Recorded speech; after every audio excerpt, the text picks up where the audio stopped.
Hi guys, good morning, good afternoon, good evening sa mga nasa ibang bansa. So, saang sulok man ng mundo na naaabot sa mga Luyas family. So, attention guys, this is inayahan ko kayo umatin ng meeting this coming August 31, 2023, paghahimuon sa Orange Talisay Beach Resort, Santa Catalina, organized by Kuya Pong or Pastor Pong Luyas.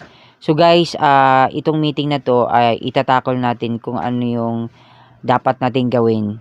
Sa this coming December 2023, we will having our family reunion. Sa mga Luyas po, sa lahat ng Luyas, ang sulok man ng mundo, you're welcome. You're much welcome to join us this anticipating event and history. This is our first time family reunion nagaganapin this coming December. So hopefully maka-attend kayo guys.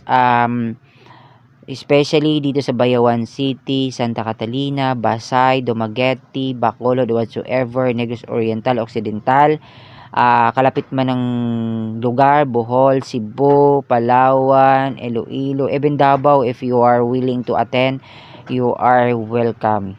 And then, yung mga taga Manila, hopefully, baka uwi kayo, okay? Pero, this coming 31, may meeting po tayo, pag-usapan na doon, ang ano bang dapat gawin sa event na yon, kasi ang plano ni Kuya Pong, secured po yung event this coming December.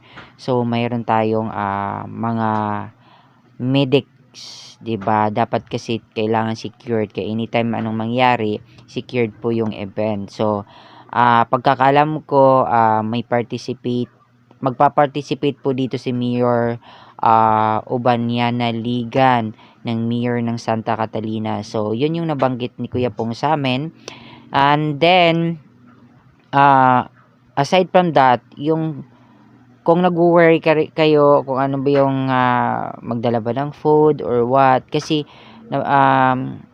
nung tinanong ng ate ko na pwede ba magdalag isda or what o food doon, sabi naman ni Kuya Pong, don't worry kasi may pagkain ata, pero I'm not really sure. Pero if you are asking or if you are kanang, it's up to you guys kung magdala kayo ng baon nyo or what, it's up to you. So kung hesitant kayo sa information na nagagathered ko, so you can direct message or chat mo si Kuya Pong Luyas. Ayan naman, nakapin naman sa taas yung name niya, nakatag naman siya. And then si Ate Cherry. Si Ate Cherry is one of the person na una namin nalaman na may gathering pala na binabalak si Kuya Pong. Although si Kuya Pong matagal na nagpaplano, kaso lang hindi natutuloy-tuloy just because, 'di ba, sa hectic schedule, may mga priorities din tayo sa buhay, so hindi natuloy-tuloy. So ngayon tuloy na 100%. So hopefully yung presence niyo is makikita namin this coming meeting, na umatin kayo para kayo yung representative sa pamilya o sa lugar kung saan ka man kayo naruroon or na-locate. So aside from that, alam ko si Manong Randy atin ata or what. Kasi ang mga plano ni Kuya Pong, bukod sa may medic tayo, naka-organize talaga dapat yung event. So merong media. Guys, may media pa. So ayun. So and then I don't know kung who is the in charge on media. Pero I'm doing this video to inform everyone who are relatives, Luyas relatives, hindi man na ako kayo kakilala in person, pero this is the time that we need to meet each other, to bond each other.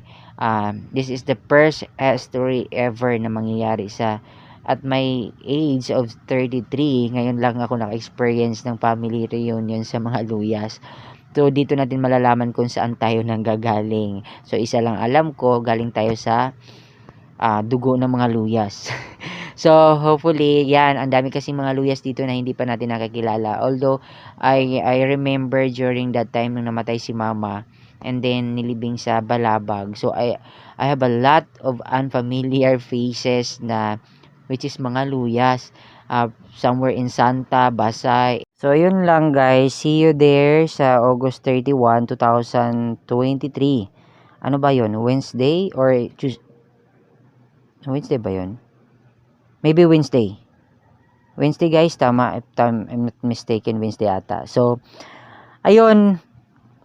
Sana unexpected, charot. Kana, sana makatin ang tanan sa ato ang pagkahimuon sa meeting this coming 31. So, ayun, makikita na niya si Kuya Pong. Lahat ng mga ang pupogi at ang gaganda ng mga luyas. Makikita niyo doon. So, yung mga apo natin, ang daming apo, ang apo no, lolo na pala ako nito. So, ayun guys, alam ko, hindi ko sure kung maka-attend ako or what, baka si ate lang. Pero,